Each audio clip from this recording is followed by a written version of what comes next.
Welcome to Season 2 of the Project Hope podcast. I'm your host, Jennifer. As many of you know, I am a cult survivor myself.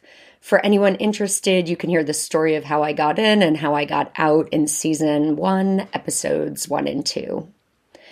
The beginning of this year, 2023, actually marks my 11 years of being out, and I am so super grateful for the ways my life has unfolded since.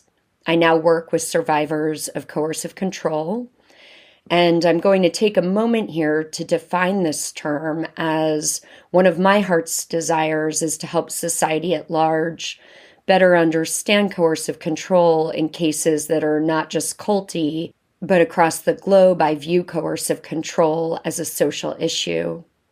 It's at the heart of cases where women and girls are murdered.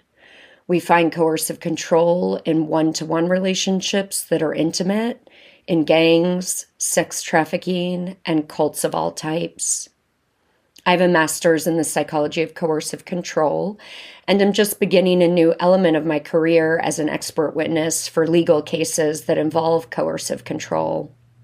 As a certified trauma professional, I work with survivors.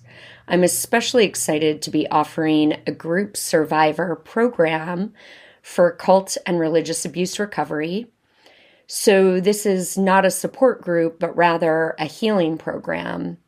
It's based on my certification in the incredible work of Dr. Jilly Jenkinson, who gathered decades of research on survivors to create a body of work that I would consider to be the most comprehensive and flexible approach I've come across in this field. We will meet every other week for 6 months, and registration will open in February of 2023 for those interested. Lastly, I am also a research associate at Salford University and explore topics related to coercive control. So let's jump back into a basic understanding of coercive control before I introduce the next episode. Coercive control is a strategic pattern of behavior designed to exploit, control, create dependency, and dominate. The victim's everyday existence is micromanaged, and their space for action, as well as potential as a human being, is limited and controlled by the abuser. Initially, the victim may be drawn into the relationship with love bombing and charm. Then gaslighting, isolation, economic control, and financial abuse can take place alongside rules and regulations that are gradually introduced over time and change at the whim of the abuser. The victim knows there are consequences if rules are broken, and they apply to the victim rather than the perpetrator, creating a double standard. Over time, coercively controlling behavior erodes the victim's sense of self, their confidence, self-esteem, agency, and autonomy. The abuser creates an unreal world of contradiction, confusion, and fear. It may be helpful to know that 51% of victims do not even know that they are being abused, manipulated, and controlled. Coercive control correlates significantly to serious harm, and in many cases, in intimate partner violence, it precedes homicide. These can be difficult topics to grapple with, so I truly hope that this podcast helps to protect you and those you love with helpful voices and information. If you appreciate the podcast, please let us know by subscribing and comment with kindness. And always think critically, trust your intuition, and be free.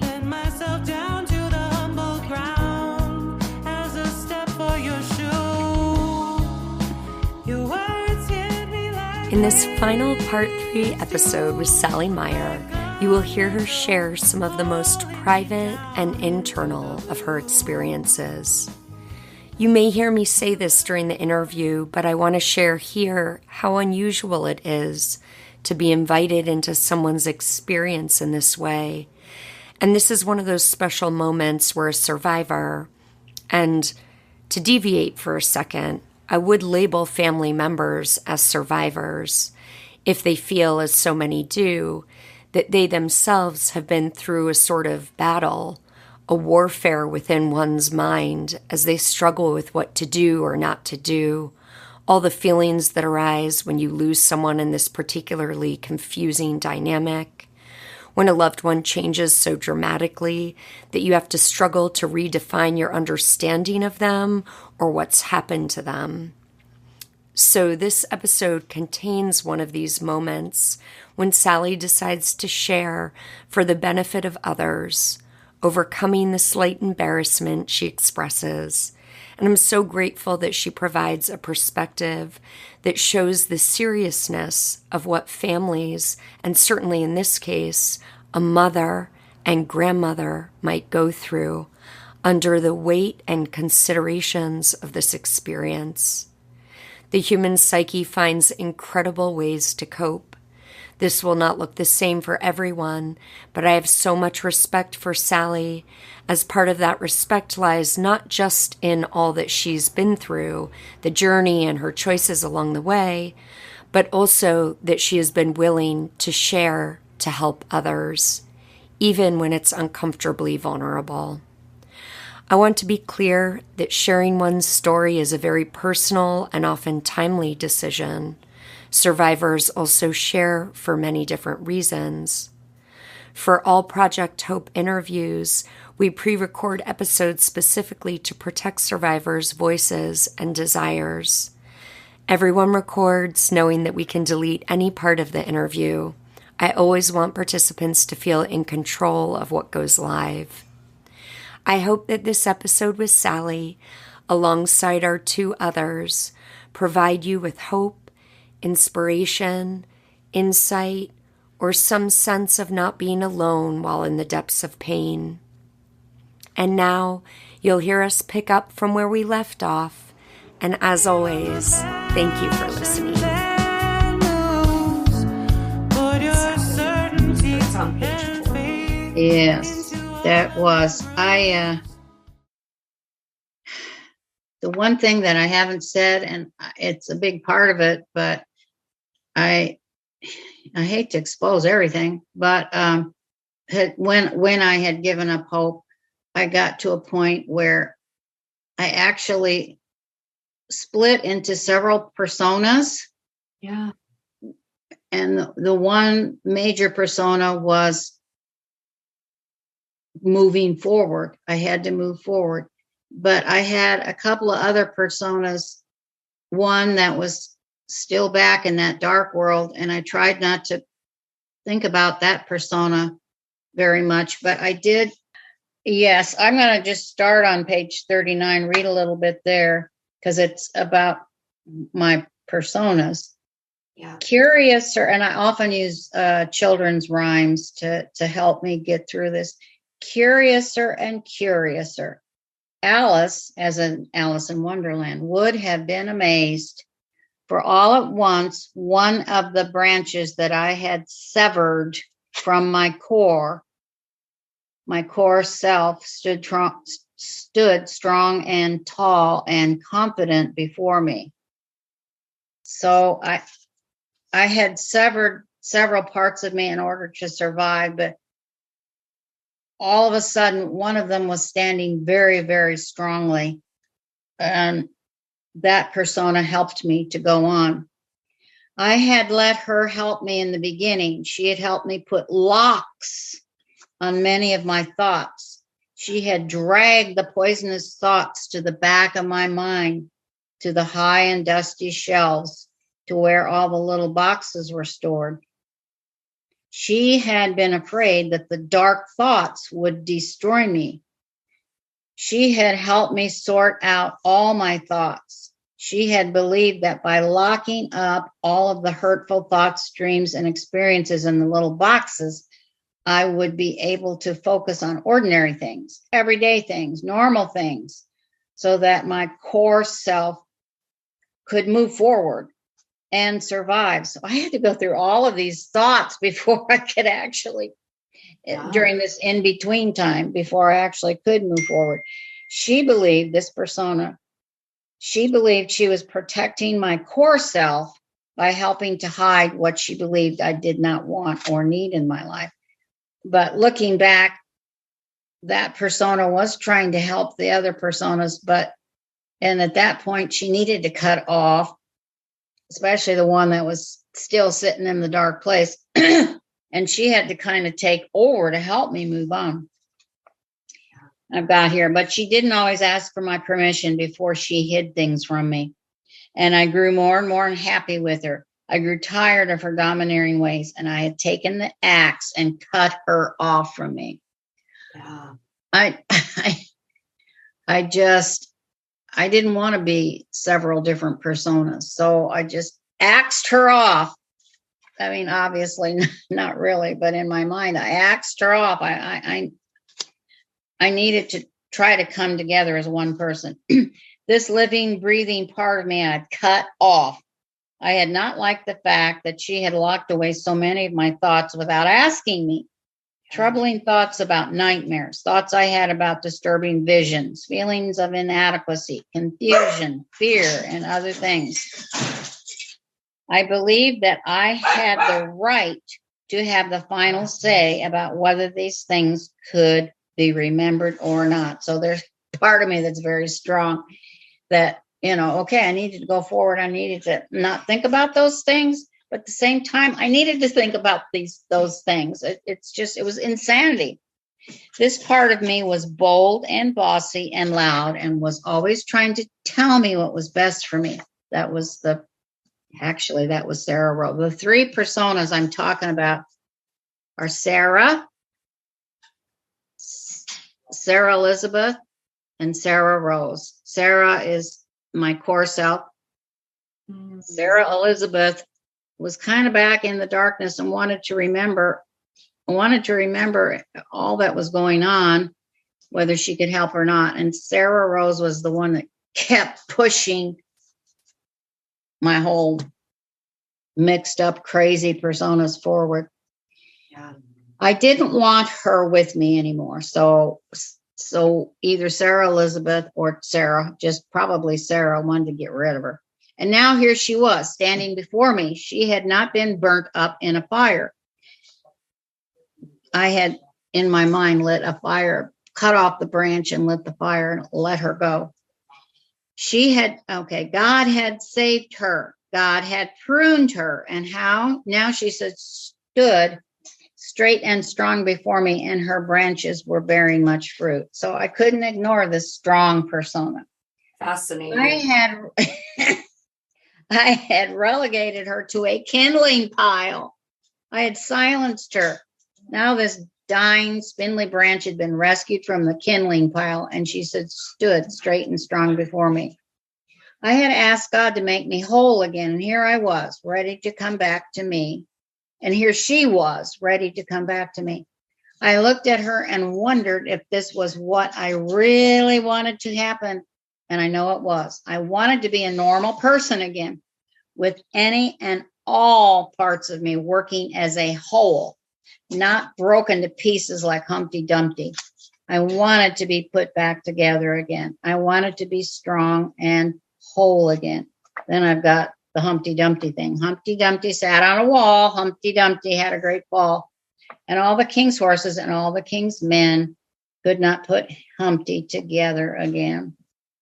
Almost done. The truth behind the Humpty Dumpty nursery rhyme is that Humpty did not have a choice in the matter.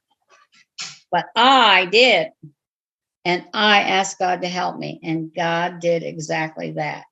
God grafted that strong branch, Sarah Rose, back to my side, and immediate relief flooded my soul. I'd been trying to do all the things I used to on my own, alone, cut off from all my other parts. I was using up all my energy doing the things I had ordinarily done before when I was all together. No wonder I was tired. Anyway, I could go on and on, but that I wasn't sure I wanted to reveal that. I mean, it sounds like I'm crazy, but in some ways I was kind of nuts, crazy, whatever. I mean, it was an awful time. And eventually the three parts all came back together. But you need all of you. A person needs all in order to move forward. And that's what I needed. I knew I needed all. There's one other little piece. Why is it so hard, Lord, to be normal?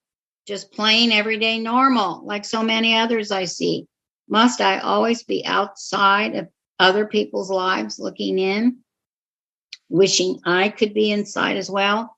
Wishing I didn't have to try so hard to smile. Wishing I could cry in front of people if need be. So it was the in-between part was a lot of soul searching and a lot of, okay, I know it's cliche, but I had to get myself all together to really move on. I had to think about these things, get it together as one person and move forward. I couldn't do it all split up.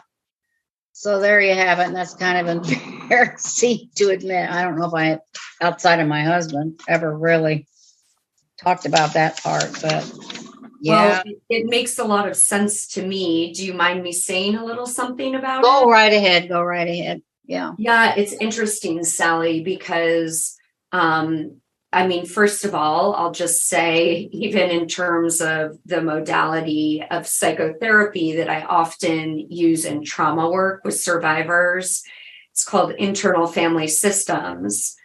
And the fundamental principle of that is that we have many different parts within us. Oh, that's good that I'm not totally crazy. You are not.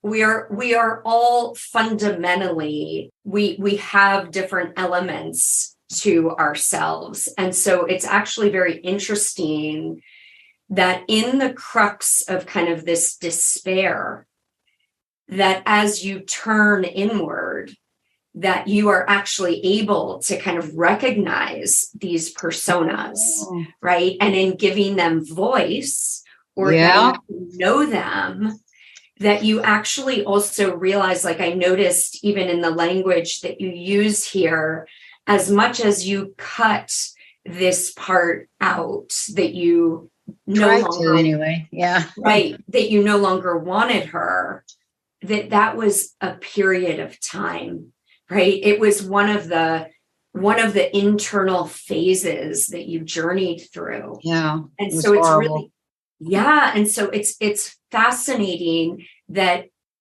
in your wisdom that you allow her to come forth and start to gather the information that you need to gather internally to come together as a whole, right? That you're actually sensing that there are benefits and elements to these other parts that are actually needed, that have a purpose, that are they all had a purpose. Yeah. Well, the name of the author, Sarah, Elizabeth, and Rose, because they all helped me write the book. It wasn't just Sarah. They all helped me because Elizabeth helped me to really get down inside so I could really express a lot of those feelings. Rose was the one that kept pushing me. And Sarah was just, I don't know, I still haven't figured out Sarah, but that was my core. Oh, so I'm so glad that you brought that out, because I was really afraid to mention anything because I thought I had really gone over the edge. No, it's very interesting, because what I hear in that is actually somebody who is in tune enough. And also, it takes some element of courage, right, to start encountering parts of ourselves that we have rejected or that we might be a little afraid of. And also very interesting how in your description here, you refer at one point to this part of you not having asked your permission. Yeah. Right. So it's like the core part is the driver or the wise part. And then that part gets to kind of accept, reject, or work with these other parts. But it really is in your allowance and in tuneness to kind of explore this uncharted territory. This relief floods your soul. Yes. Right. Yes. It's well, like, especially now because you're explaining it, and I realized it was something that happened that was very important, and it, even though it was very frightening for me to realize that I was sort of splitting up here, but it was very important that I did that, because each of these personas had a part in the final in putting me together, and of course with God's help.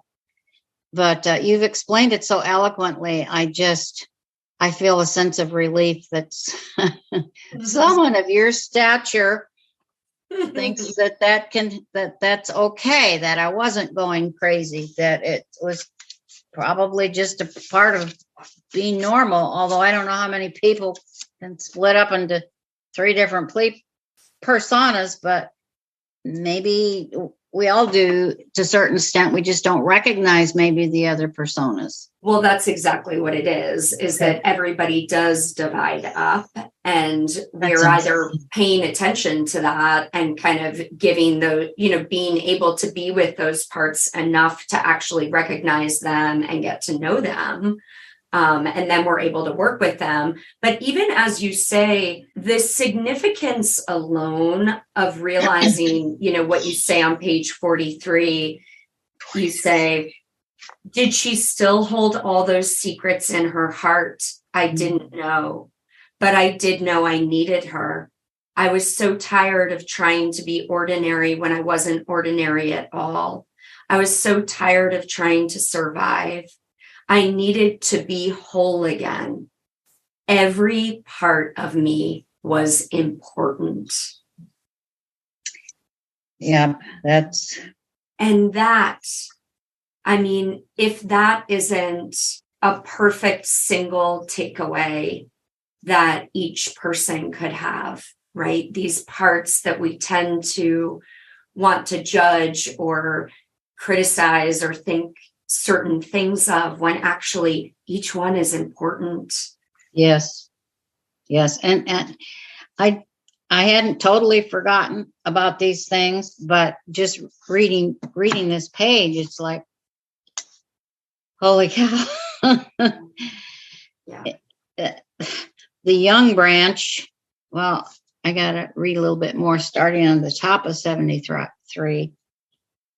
Presently, another branch appeared before me. She had also been a part of my core self until I pushed her aside. So I reached back, and then I'm going forward. She too had become a piece of kindling wood after I had picked up the axe, useless without a fire. So I felt, okay, well, if I can, I must have thought at that point, if I can burn them, at least I can make them into a fire. Otherwise, they were just useless pieces. She had been, okay, so I'm talking about Elizabeth here. She had been a shy and unassuming part of me, always young and very close to God. Elizabeth was very deep, very close to God. It was precisely because she was close to God that I had banished her. I had been so angry at God at the time, I simply didn't want her around.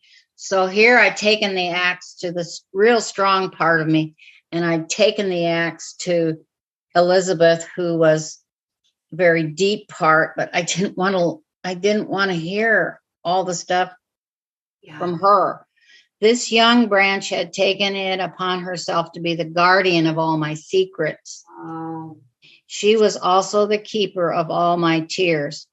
She kept what was in the deepest parts of my heart and mind safe, where no one could see. The darkness, the sadness, the tangled threads, the spider, the web, the hopelessness, the absence of day, the absence of calling birds, the absence of God, the dreams, the tears, all of it, everything I had tried to block out, she had kept. See, I didn't really want to listen. I didn't want to go through all that again, listening to all of it, but I wasn't sure I liked what she was doing, just doing things on her own. So I had to rid myself of her with one swing of the axe. So I rid myself theoretically of two parts of me. Did she still hold all those secrets in her heart? I didn't know, but I did know I needed her. Okay, so I'm pretty bare to the world now. I've hacked away one and I've hacked away another, and Sarah stands at her core, just kind of helpless, looking around. I was so tired of trying to be ordinary when I wasn't ordinary at all. I was so tired of trying to survive. I needed to be whole again. Every part of me was important. And yes, and I think some of this happens to especially young women when they maybe just had a child or two. Yeah. And they're trying to do everything. And at times they just want to scream because the baby's kept them up all night and they're tired. Or at times maybe they want to get mad at their husband because he hasn't done enough to help her. And then you got another part that, you should maybe go out into the work field and work, but then another part, no, you need to stay home with the baby. You're right. We have all these personas. After a while, it's just such a whirlwind in one's brain that it just whirls around and around. But still, the core wants to be normal and wants to look normal. So I was going about with my job as pastor, even though I was still mad at God at that point, trying to look ordinary. See, all of these things are flooding back with me just talking to you, trying to show that my kids were ordinary, and I'd take pictures and put it on Facebook. Oh, we're such a lovely family. And I don't have anything against Facebook, but I wonder sometimes if many of us try to look normal by just posting pictures or whatever of how normal, or in Christmas letters, for example. The Christmas season really still gets to me. There's a lot of trauma in there still left over. Yeah. But we're just trying our best to look normal. But we have these other personas. They're probably nagging at us. They're still there. And we just want to get rid of all of them and just be normal. We want to look normal. If nothing else, we want to look normal and try to act normal. Does that make sense? It makes so much sense. And that's why, I love that you called the books Ordinarily Sarah, because it feels like it's sort of that persona right there on the front cover. Yeah. It's like the need that's screaming out to just be ordinary, normal, right. Yeah. Everything's fine, And honestly, exactly. Sally, it reminds me, even just listening to you kind of describe it right now, that reminds me of a very kind of deep experience that I personally have had in under kind of extraordinary grief. And I recall, after my mom passed, I would have these experiences. Oh, sorry. You're so young to have that happen. Yeah. I'm very sorry. Thank you. Yeah, after that happened, I remember having certain experiences where like these ordinary moments, right, of being in the grocery store. Yes. And I'd be watching, a mother speak to her child, and I'd kind of it was like everything sort of went into slow motion, and I was kind of like observing ordinary life. Yeah. People are living an ordinary, normal life. How is life just happening? It was kind of like a daze almost from extraordinary grief. Yes. And it really reminded me of this sort of what you're describing here. Yeah. And during this time of the year, oh my goodness, we got phones. Yes. I longed to be ordinary and to look like this mother in the store, or to look at the the family in the Facebook, and they all have pajamas that match. Mom, dad, baby, little child that's also theirs, that's about 5 or 6 years old.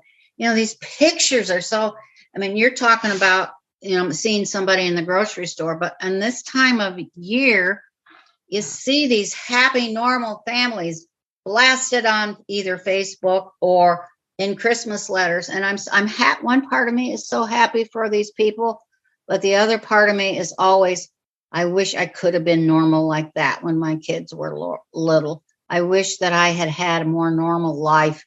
How can these people have such a normal, loving life?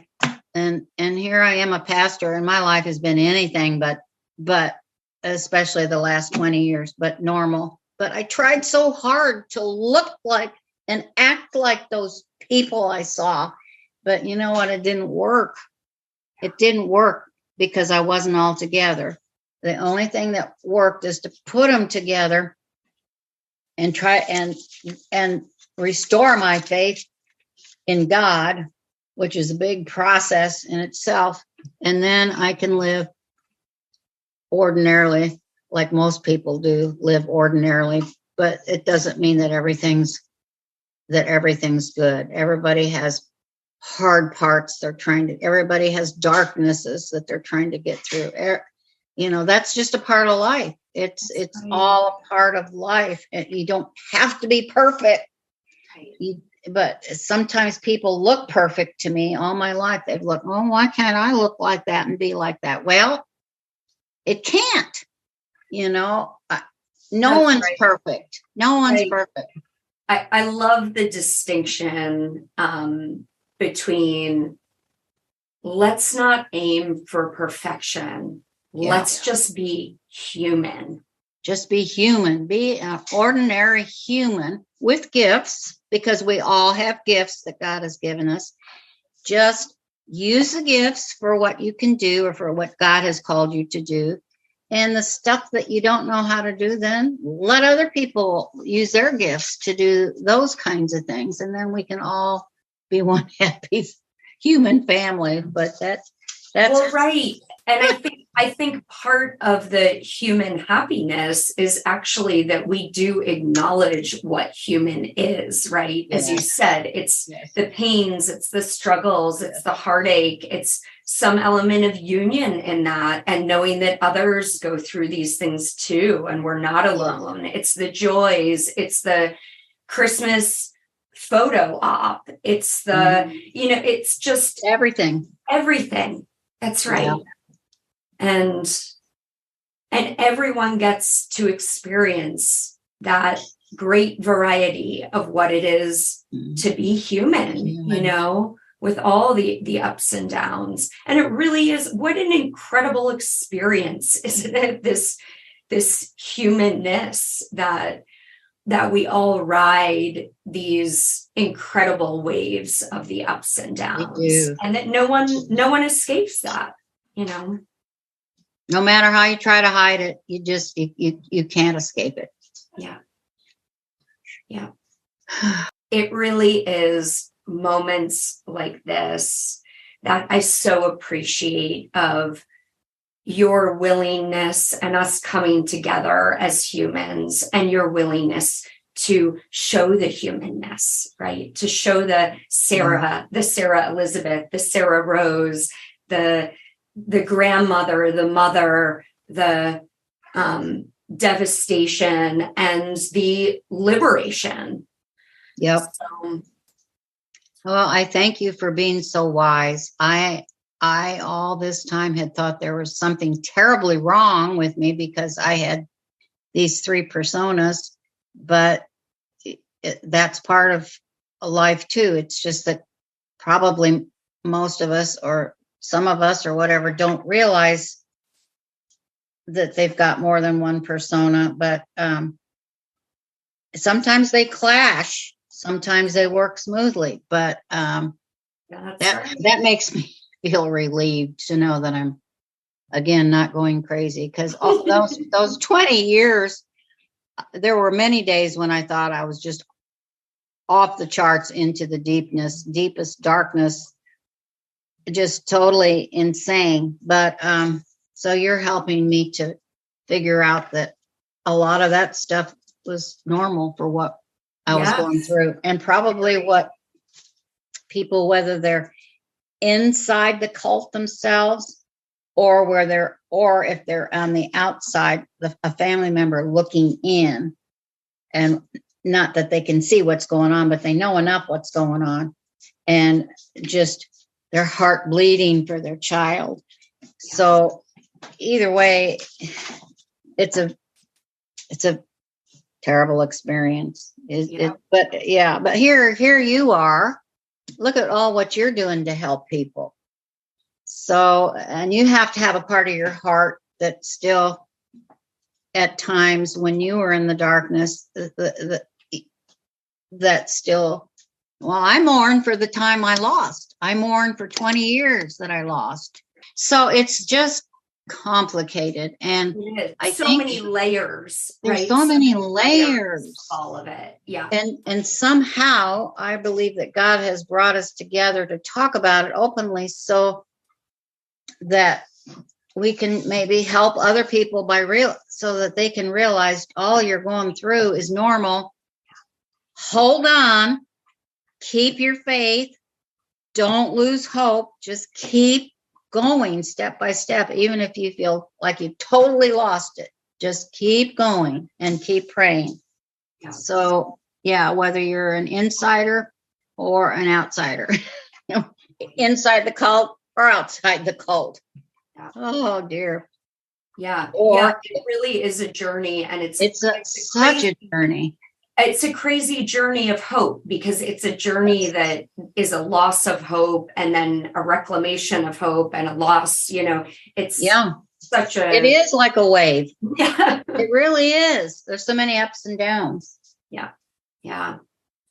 Well, Sally, so for the audience, in terms of the story, this is so incredible, this moment where, this is the ideal dream of every parent in this situation, where you get the phone call that she's actually wanting to meet with you. Yes. And also that's not easy, because I love that in your description of this, you also bring us through some of the complicated feelings that are happening in it, right?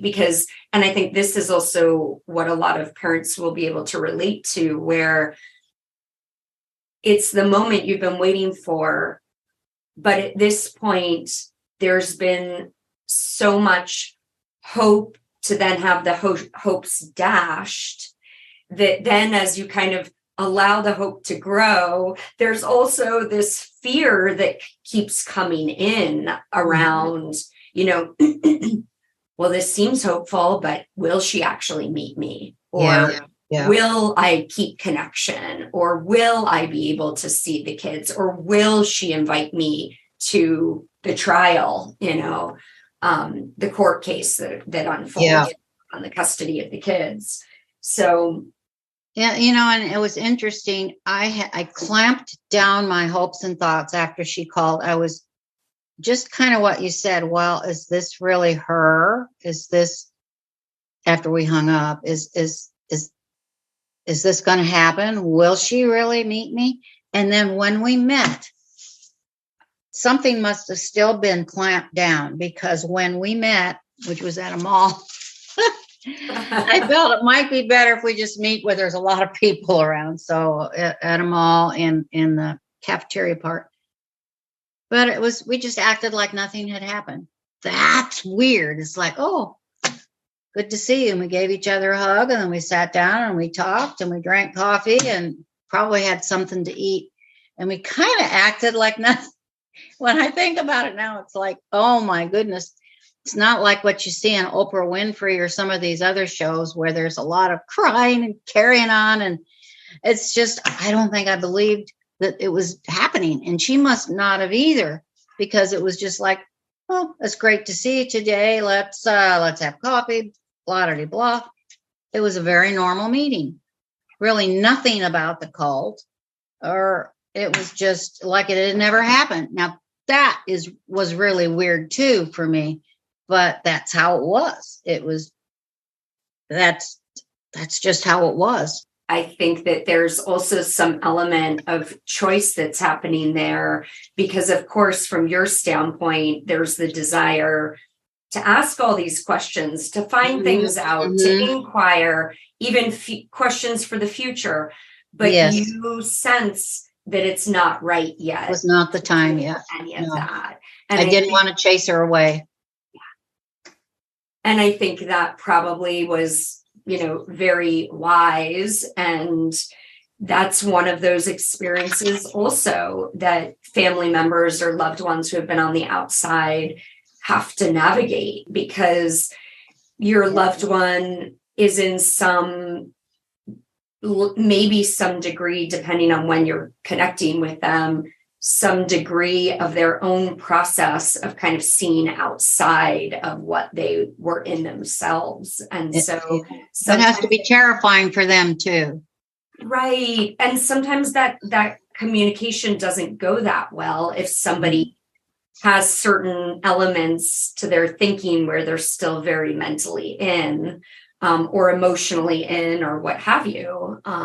So that's a delicate time and a delicate process. And I guess what I'm really saying to it is, again, reading through the lines, to me, that was a very kind of wise, intuitive move on your part. Well, thank you. That's the way it happened. I got to tell you something else. Yeah.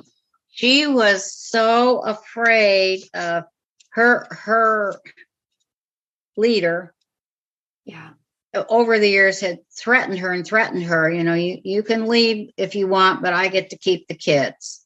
And on, and punished her for even thoughts that she might have had because the leader claimed she could read people's minds. My daughter had a bad thought. Then the leader would know what it was and would punish her.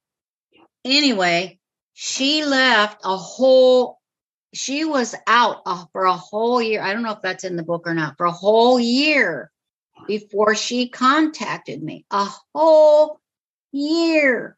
She was afraid to contact me. She was afraid that this leader might hurt us possibly, or hurt her, or hurt her children, or whatever. A whole year, she wanted me, but she did not contact me. I had no idea. That's a whole nother story. But anyway, as to how that worked out, I think I wrote that in the book. But that is so. Isn't that strange? But maybe it wasn't. It was the way she was. I mean, it had been so ingrained in her that this leader would hurt her or her kids or her husband or whoever, or hurt anyone around her, that she would not make contact with me for an entire year. And we had no idea.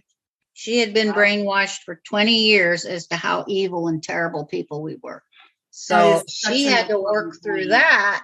Yep. It was just, right. And now, you know, after we've made contact, and it's been, I think, about 6 years now, she's the most wonderful daughter anyone could ever ask. Very loving. But it was a process, just working that out, from her thinking we were evil people to little by little, her gaining trust in us. There were several times when the thought went through her mind. She told me that she thought, well, maybe it would be easier if I just go back into the cult. Oh, yes. So, right. All of these things have to go through the mind of whoever's leaving the cult. Yeah. When you're that brainwashed, there's got to be a different name for brainwashed, but right. We tend to call it like thought reform. Yeah, there you go. Yeah. When your thoughts have been that reformed, it's or hard, indoctrinated, you know. Yeah. It does show you the power of that. Oh my goodness. Yeah. Yes. And she believed it. She believed that this woman could read her thoughts. The woman did read all of her mail. The woman dictated anything that Barb wanted to send to me, which is very little, 1 or 2 pieces maybe in the whole 20 years. It had to be dictated from this woman, what she was going to say. And I would look at those pieces and think, this isn't my daughter. She doesn't sound like this. Well, it's because the leader was telling her exactly what to say.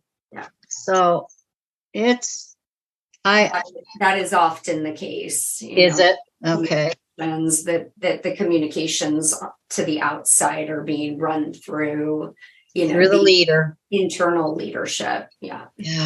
It's just incredible. It's incredible. It's a miracle that she ever came out and that the kids ever came out.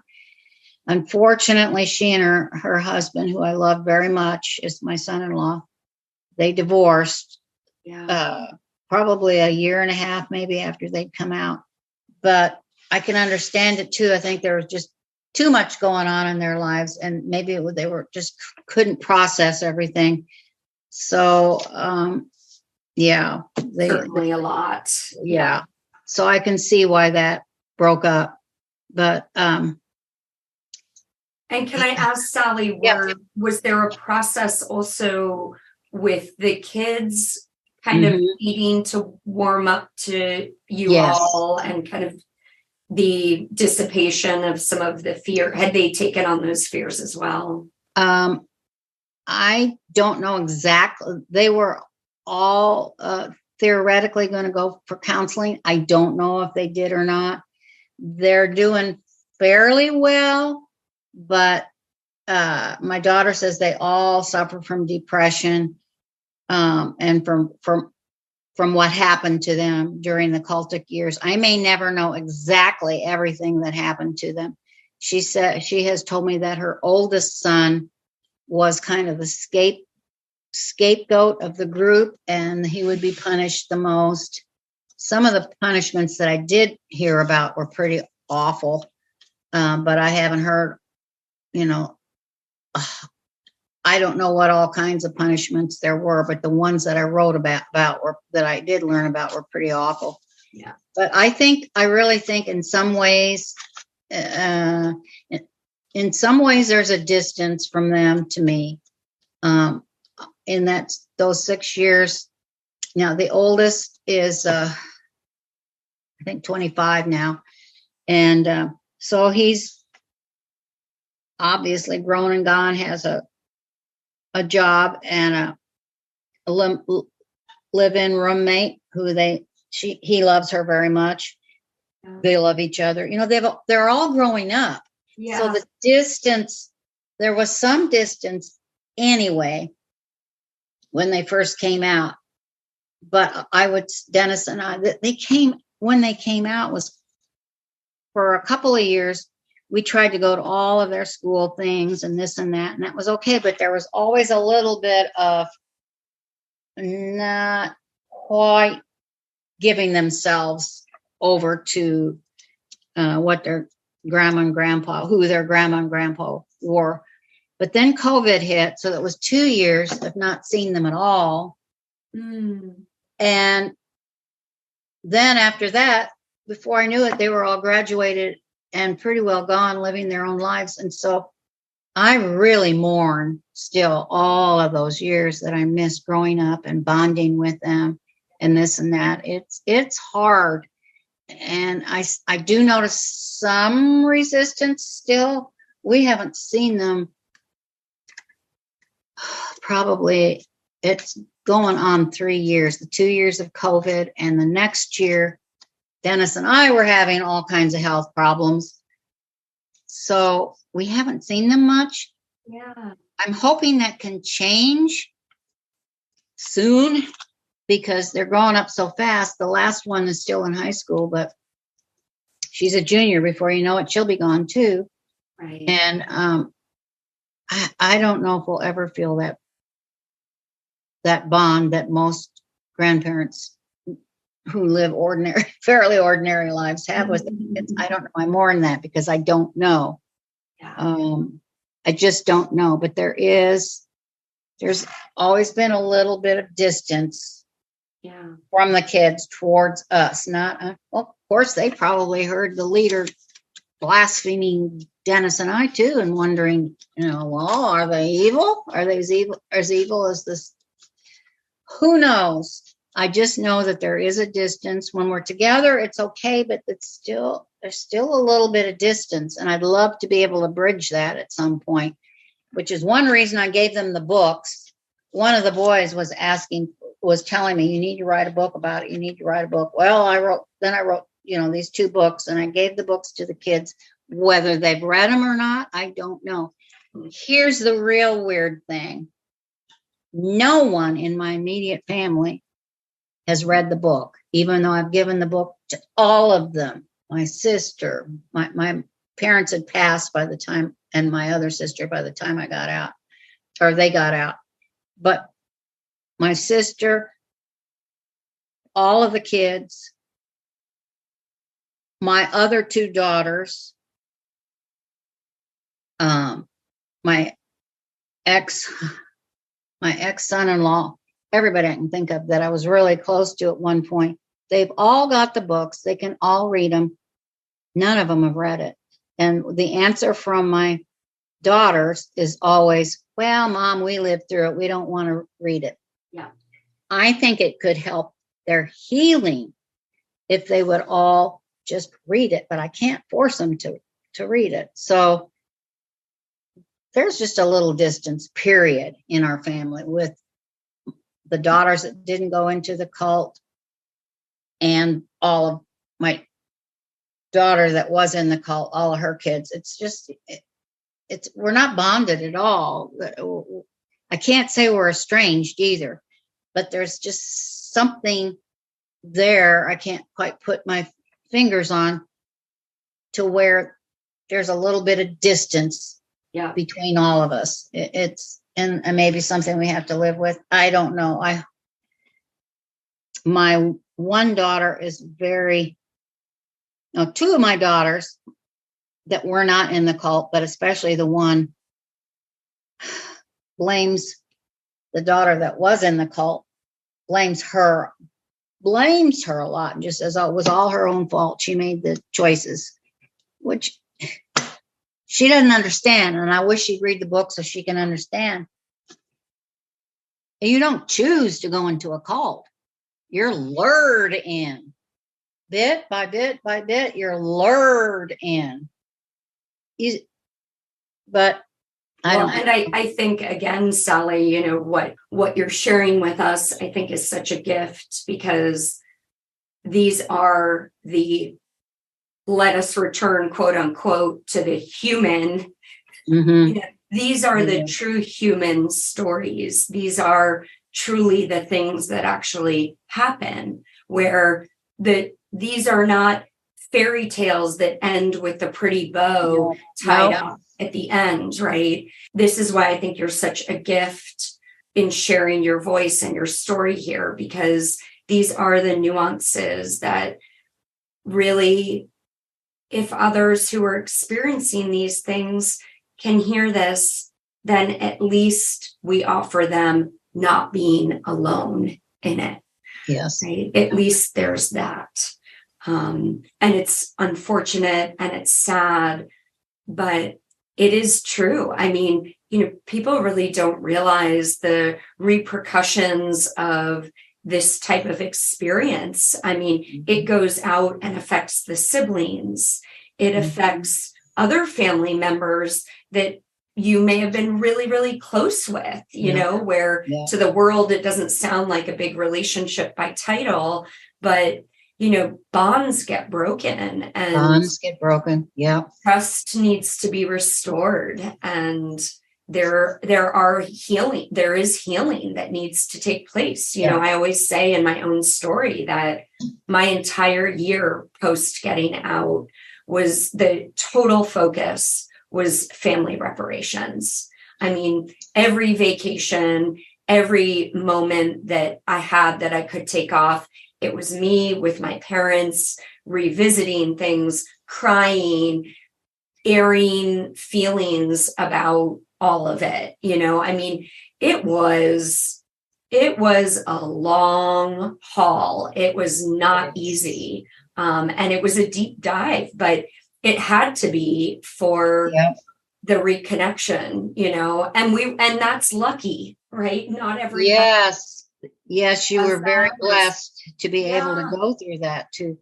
I mean, even as terrible as it was, you made a lot of progress by being with them, crying with them, all of those kinds of things, showing your emotions. And that was a healthy way to do it. Whereas in my situation, they just as soon avoid each other for the most part and not think about it too much. So that's not healthy at all. And I hope and pray that can change in the future. And sometimes, Sally, what I find also with these situations, because there is a lot of shame that comes with these experiences, especially for the one in where you come out and you kind of realize all of this. I mean, it's such a huge kind of shock to the system that inevitably there's a shame journey to go through. And I think if others aren't aware that that's going on, then sometimes all survivors can do is open to the people that they feel safe with and seen.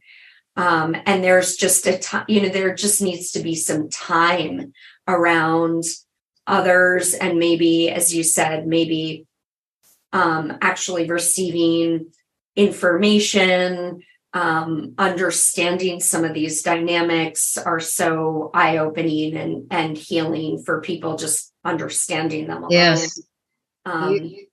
You have made me understand a lot, which helps. And if you could somehow help a lot of people understand some of the inner dynamics, what a wonderful calling you have to try to do that.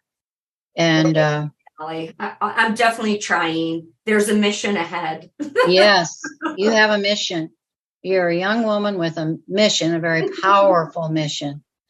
And God's going to use you for the rest of your life with that mission, and you're going to help a lot of people. I hope to help some people. I'm hoping with revealing my real name, and a lot of people do know me, that will help.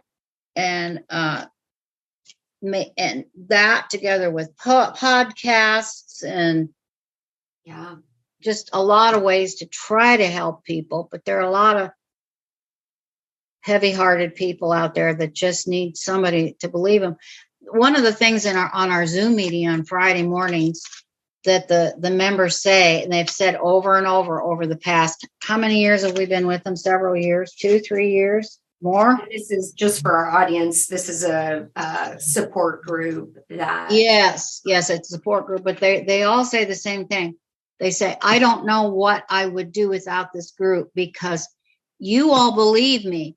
You all take what I'm saying for seriously. There's no one else I can talk to outside of this group, except for maybe my spouse, who really knows what's going on. So that group has been very, very helpful. And you've been so helpful talking about some of the psychological things, and which we don't bring those things up so much, but over and over it's echoed. I'm so glad I have the group. You believe me. They just need to be believed, both the people that have come out that have been in the cult and the people that are outside the parents looking in and wondering trying to look in, wondering what's going on with their son or daughter. And even afterwards, still not sure what's going on. And it's a journey, like you said. It is really a journey. And I'm just so thankful that you've been able to explain some of these things psychologically, and that helps a lot. That really helps a lot. I'm so glad. Well, Sally, I also want to just acknowledge that, at the end of your book, I really adore the way that you finish it, where you write these letters to people. Yeah. And I so hope people will read those. There is a letter that you write specifically to parents who have lost their children to oppressive groups. And I wonder if you might like to read that, or I'm happy to read it, whatever you. This is emotionally, this has taken a lot more out of me than the first time around when we interviewed, because I'm revealing so much of myself. So I'm exhausted. If you want to read that, that would be wonderful. I would be honored to. Okay. And thank you again.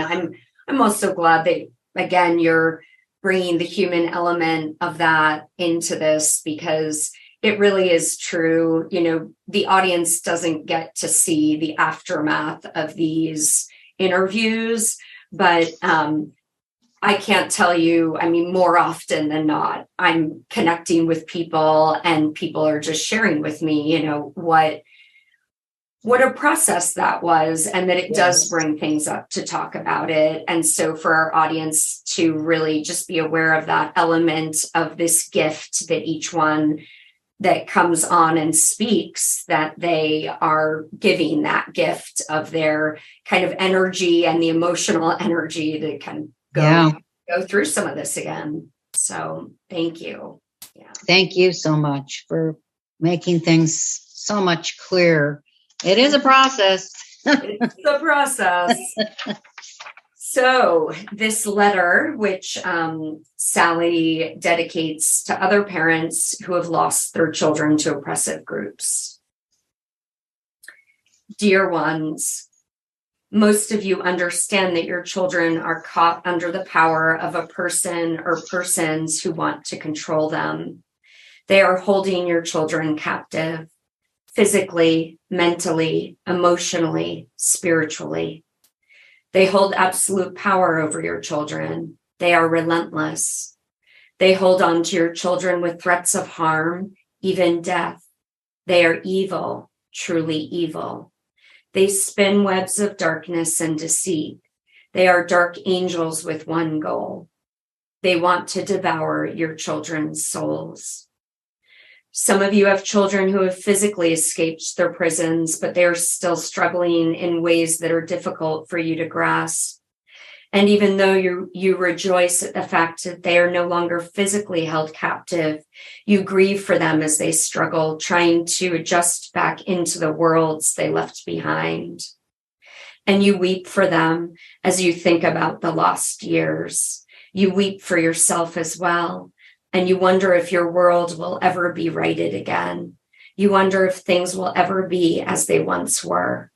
You grieve what is forever gone. I get it. But I also believe our worlds have a chance to be righted once more in time. Things will never be what they once were. Never. But we can still go on with our lives. I struggle. I always will struggle. But I choose to go on with my life. My world stands upright most days now, and all of the skylights are back in their places, but things will never be the same. The lost years are forever lost. My heart will always carry a heaviness in it. Unfortunately, we will continue to revisit that broken world, that place of drought and sorrow, over and over and over again as we journey forward. Still, we can go forward. We must never give up hope. Wow. I'd forgotten that I wrote something that powerful. That was... Well, I'm not done yet.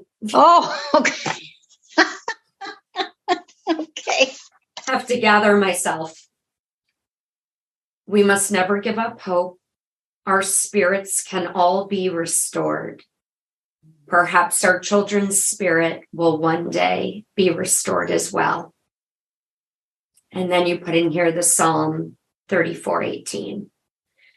The Lord is close to the brokenhearted and saves those who are crushed in spirit.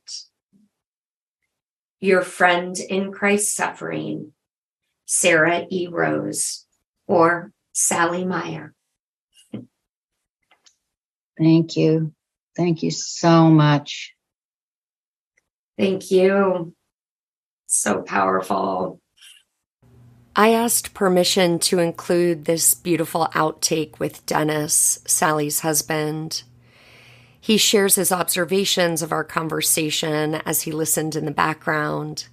His sentiments speak for themselves, and I couldn't help but feel that they too should be included in this podcast, not because he compliments us, but due to the deeper message around the power of truth and connection. I'm so sorry. It's okay. What are you going to say, dear heart? I am astounded at the connection the two of you have made and how that elicits truth from both of you. Yeah. And how that truth, I don't know how that truth could help, but help other people. Speaking the truth, I believe, helps people. And if people can hear that truth and be a part of that truth and be participants in that truth as they open their own hearts, I don't know how that could help, but save and make new life new for folks. Just astounding listening to the two of you. Thank you, Dennis. That's really meaningful. Yeah, he's been through it all with me. Yeah.